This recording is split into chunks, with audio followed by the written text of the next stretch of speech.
Hello friends, Mehnaz ইলেকট্রনিক্সের পক্ষ হইতে আমি সাহেব। আজকে আমি কথা বলবো একটি চার্জিং মডিউল নিয়ে। দেখতে পাচ্ছেন ডিসপ্লেতে কয়েকটা চার্জিং মডিউল আর একটি ব্যাটারি 3.7 ভোল্ট লিথিয়াম ব্যাটারি। তো এই ব্যাটারিটাকে চার্জ করতে গেলে আমাকে যা যা প্রয়োজন, তো দেখছেন এখানে দোকানি চার্জিং মডিউল আছে, এটা পি টাইপ, আর একটি আছে নর্মাল।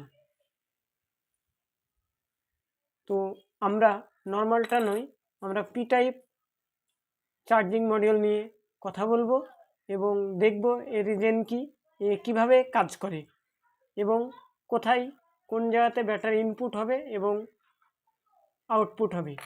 তো দেখতে পাচ্ছেন আমার হাতে একটি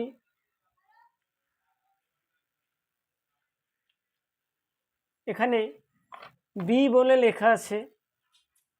বি এর অর্থ হচ্ছে, বি মানে ব্যাটারি, তো বি প্লাস বি মাইনাস মানে ব্যাটারির প্লাস তার এবং মাইনাস তার এখানে কানেকশন হবে। এবং পাশে দেখতে পাচ্ছেন আউটপুট। আউটপুট মানে আপনি যে সার্কিটটি চালাতে চান সেখানে এই আউটপুট প্লাস এবং মাইনাস তার কানেকশন হবে। দেখুন আউটপুট প্লাস এবং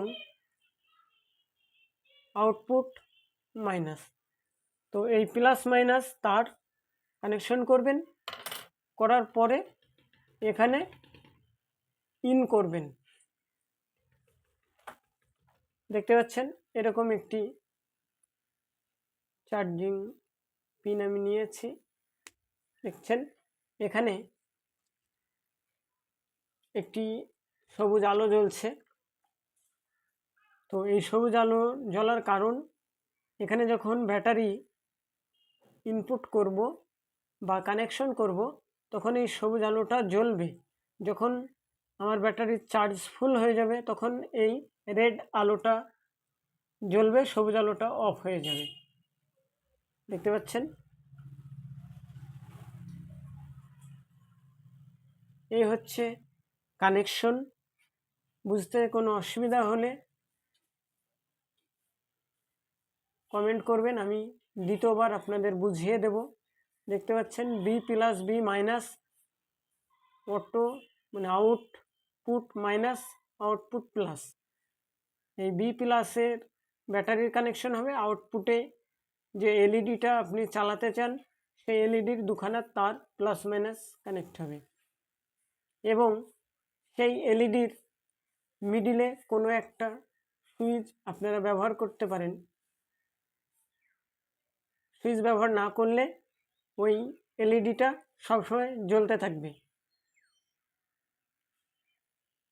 সংক্ষিপ্ত ভিডিও দেখার জন্য অসংখ্য ধন্যবাদ। এই মুহূর্তে যিনি আমার ভিডিওটা দেখছেন তার কাছে আমার ছোট্ট একটা রিকোয়েস্ট, আপনি যদি আমার চ্যানেলে নতুন হয়ে থাকেন অবশ্যই চ্যানেলটিকে সাবস্ক্রাইব করে পাশে থাকবেন। ধন্যবাদ ভিডিওটা দেখার জন্য।